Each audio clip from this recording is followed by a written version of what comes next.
मशहूर गायिका आशा भोंसले का निधन हुआ है। आशा भोंसले का 92 साल की उम्र में निधन हुआ है। मुंबई के ब्रीच कैंडी अस्पताल में भर्ती थी आशा भोंसले। कल शाम को 4 बजे आशा भोंसले का अंतिम संस्कार किया जाएगा। तो पूरी इंडस्ट्री के लिए शोक की लहर, और उन्होंने अपनी गायकी के जरिए करोड़ों दिलों पर राज किया था। अफसोस की बात है कि अब ये सुरीली आवाज़ सुनने को नहीं मिलेगी। 92 साल की उम्र में आशा भोंसले का निधन हुआ है और उन्हें कार्डियक अरेस्ट आया था, और ऐसे में पूरे इंडस्ट्री जगत में शोक की लहर है। अपनी सुरीली आवाज़ और अपने अंदाज के जरिए करोड़ों दिलों पर उन्होंने राज किया था। एक अमिट छाप अपने गानों के जरिए उन्होंने छोड़ी। और आप जयपुर की बात करेंगे। मुख्यमंत्री भजनलाल शर्मा निवास पर मुख्यमंत्री भजनलाल शर्मा का सुबह से ही व्यस्त कार्यक्रम है। जनप्रतिनिधियों, पार्टी कार्यकर्ताओं, सामाजिक संस्थाओं के प्रतिनिधियों से शिष्टाचार मुलाकात उन्होंने की। मुख्यमंत्री भजनलाल शर्मा से उदयपुर सांसद मन्ना लाल रावत, जयपुर सांसद मंजू शर्मा, राज्यसभा सांसद चुन्नी लाल गरासिया, विधायक देवेंद्र जोशी, पूर्व सांसद अर्जुन लाल मीणा, बीजेपी के राष्ट्रीय मंत्री अलका सिंह गुर्जर सहित कई जनप्रतिनिधियों, पार्टी पदाधिकारियों ने शिष्टाचार मुलाकात की, भेंट की। मुख्यमंत्री बीजेपी के कार्यकर्ताओं से मुलाकात की है। तो आपको बता दें, मुख्यमंत्री भजनलाल शर्मा का सुबह से ही व्यस्त कार्यक्रम चल रहा है। एक एक करके कई सांसदों से, कार्यकर्ताओं से मुलाकात का दौर जारी है। मुख्यमंत्री भजनलाल शर्मा निवास पर यह मुलाकात चल रही है। एक के बाद एक उनका व्यस्त स्केड्यूल है। जनप्रतिनिधि हो या फिर पार्टी कार्यकर्ता हो, तमाम लोगों से एक एक करके मुलाकात कर रहे हैं। उदयपुर सांसद से भी मुलाकात होती है, जयपुर सांसद से भी मुलाकात होती है, विधायक देवेंद्र जोशी से भी मुलाकात होती है। कई नाम जिनसे वो मुलाकात कर रहे हैं, पार्टी पदाधिकारियों ने भी उनसे मुलाकात की। शिष्टाचार मुलाकात इसे बताया जा रहा है। जयपुर से इस वक्त की प्रमुख खबर, मुख्यमंत्री भजनलाल शर्मा कई सांसदों, कार्यकर्ताओं से मुलाकात कर रहे हैं। मुख्यमंत्री निवास पर ये मुलाकात हुई और इन्हें शिष्टाचार भेंट के तौर पर देखा जा रहा है। और अब जयपुर से बड़ी खुशखबरी, सैलानियों के लिए खास तोहफा। नाहरगढ़ बायोलॉजिकल पार्क में अब खुले में दिखेगा व्हाइट टाइगर, सफेद बाघ। भीम को टाइगर सफारी में छोड़ने की तैयारियां तेज, संभावना आज ही सफारी एरिया में छोड़ा जा सकता है भीम। अब तक एनक्लोजर में सीमित था सफेद बाघ का दीदार। पहली बार खुले जंगल जैसे माहौल में नजर आएगा व्हाइट टाइगर। सैलानियों के लिए रोमांच का नया अनुभव होगा तैयार। वन विभाग की तैयारियां पूरी, सुरक्षा पर खास फोकस। जयपुर टूरिज्म को मिलेगा बड़ा बूस्ट, बढ़ेगी पर्यटकों की संख्या। तो अब तक एनक्लोजर में ही सीमित था सफेद बाघ, लेकिन अब खुले में तमाम पर्यटक सफेद बाघ का दीदार कर पाएंगे। और ऐसे में जाहिर सी बात है कि पर्यटकों की तादाद भी अब बढ़ जाएगी। आने वाले पर्यटकों की संख्या में इजाफा रहेगा, क्योंकि अब सफेद बाघ खुले में दिखाई देगा।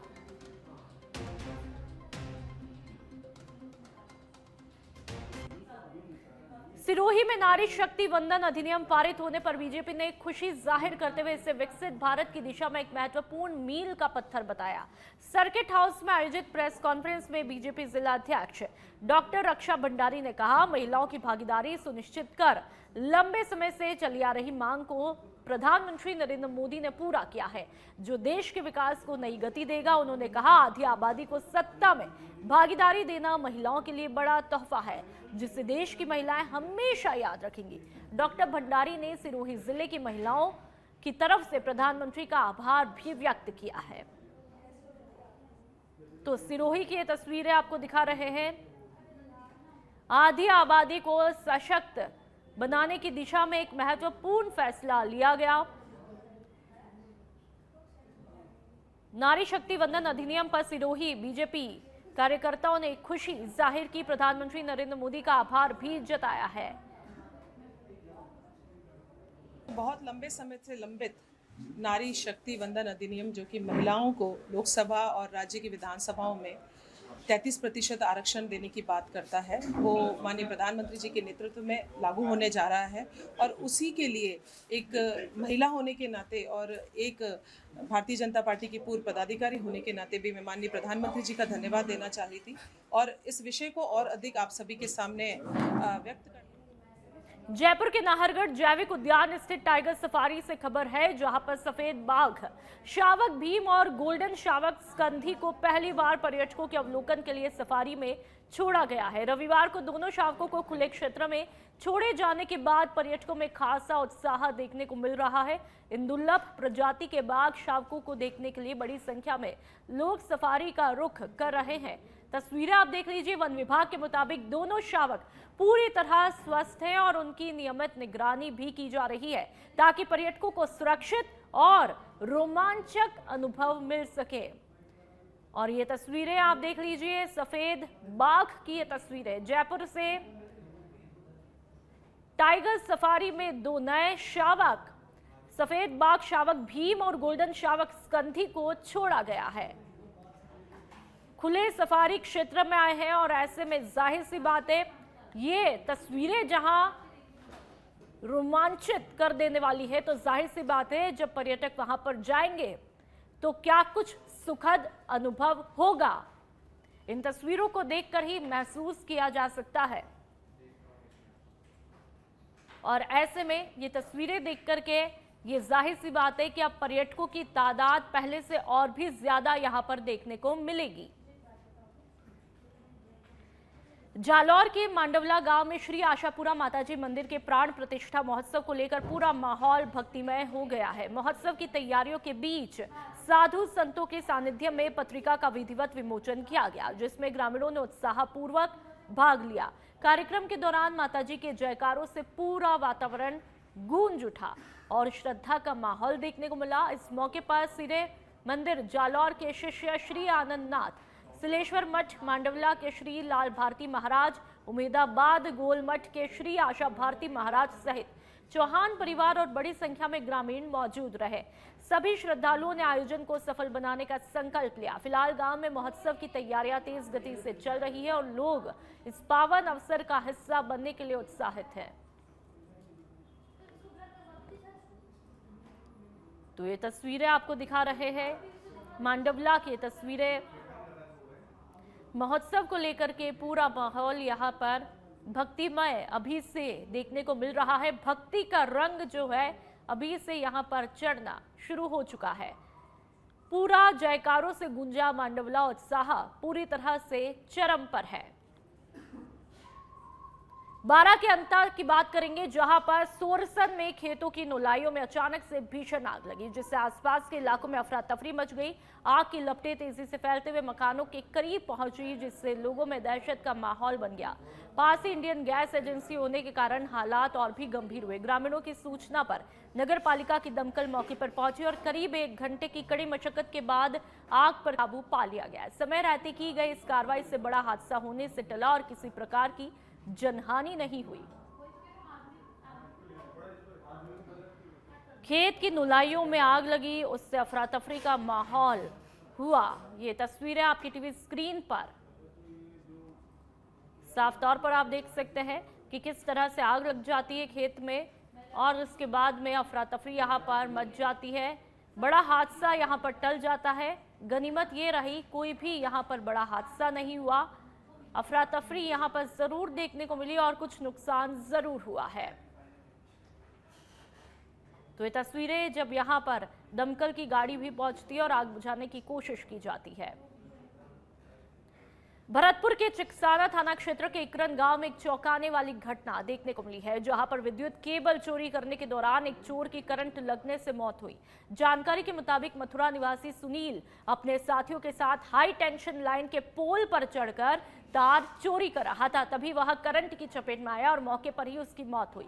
इस घटना में उसका एक साथी गंभीर रूप से घायल हुआ, जिसे इलाज के लिए जयपुर रेफर किया है। पुलिस ने शव का पोस्टमार्टम कर परिजनों को सौंप दिया है और फरार साथियों की तलाश के साथ पूरे मामले की जांच में पुलिस जुटी हुई है। तो ये तस्वीरें आपकी टीवी स्क्रीन पर भरतपुर में दर्दनाक वाकया देखने को मिला है और इसके चलते एक व्यक्ति की जान भी जा चुकी है और पुलिस अब जितने भी फरार लोग हैं उनकी तलाश में जुटी हुई है। मृतक की पहचान उसके पिता इंद्रजीत द्वारा की गई। मृतक का नाम सुनील पुत्र इंद्रजीत जाति ठाकुर, उम्र 30 साल, निवासी कृष्णाधाम कॉलोनी, मथुरा, थाना हाईवे मथुरा, जिला मथुरा।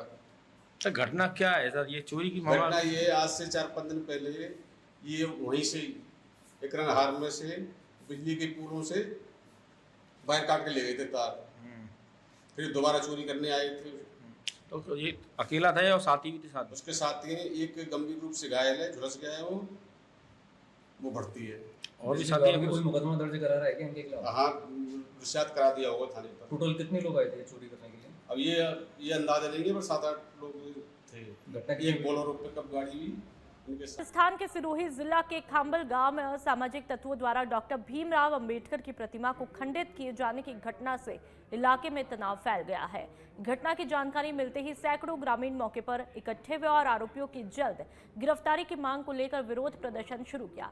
हालात को देखते हुए प्रशासन ने मौके पर भारी पुलिस बल तैनात कर हालात को कंट्रोल में किया। उपखंड अधिकारी हरि सिंह देवल, प्रधान हंसमुख मेघवाल और डेप्यूटी मुकेश चौधरी ने मौके पर पहुंचकर ग्रामीणों से समझाइश की। पुलिस ने जांच तेज करते हुए आसपास के सीसीटीवी फुटेज खंगालने शुरू किए हैं, जिसमें एक संदिग्ध पिकअप वाहन से 2 बदमाश उतरते हुए दिखाई दिए। प्रशासन ने जल्द आरोपियों की गिरफ्तारी का आश्वासन भी दिया, तो वहीं ग्रामीणों ने चेतावनी दी है कि समय पर कार्रवाई नहीं होने पर आंदोलन तेज किया जाएगा।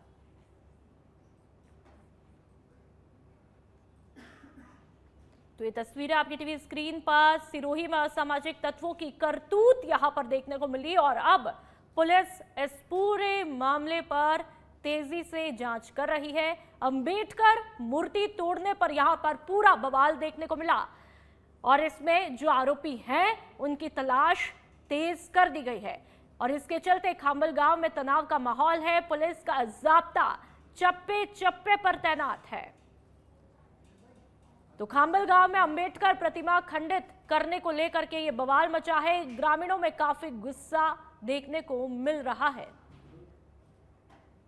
और सिरोही में ये जो करतूत देखने को मिल रही है यह सामाजिक तत्वों की है और ऐसे में पुलिस इस पूरे मामले को लेकर काफी गंभीर है, क्योंकि जाहिर सी बात है यहाँ पर ग्रामीणों के इमोशंस भी यहाँ पर जुड़े हुए थे। तो ऐसे में गम है, गुस्सा भी यहाँ पर तमाम लोगों में देखने को मिल रहा है। अब ऐसे में देखना यह है कि पुलिस किस तरह से जांच में तेजी लाती है और कब इस पूरे मामले का खुलासा होता है कि आखिरकार ये असामाजिक तत्व कौन थे, कहां से आए, किस मकसद से उन्होंने ऐसा किया। तो लगातार ये तस्वीरें आपको दिखा रहे हैं। अंबेडकर मूर्ति तोड़ने का ये पूरा मामला है और ऐसे में यहां पर बवाल मचा हुआ है। ग्रामीणों में गुस्सा है, गम है और आरोपियों की तलाश। और ज्यादा जानकारी के लिए संवाददाता सिरोही से विक्रम हमारे साथ में फोन लाइन पर जुड़ चुके हैं। विक्रम, पुलिस का क्या कुछ कहना है? आखिरकार यह सामाजिक तत्व कौन थे, कहां से आए, क्यों, क्या इस मामले में पुलिस ने क्या कुछ कहा?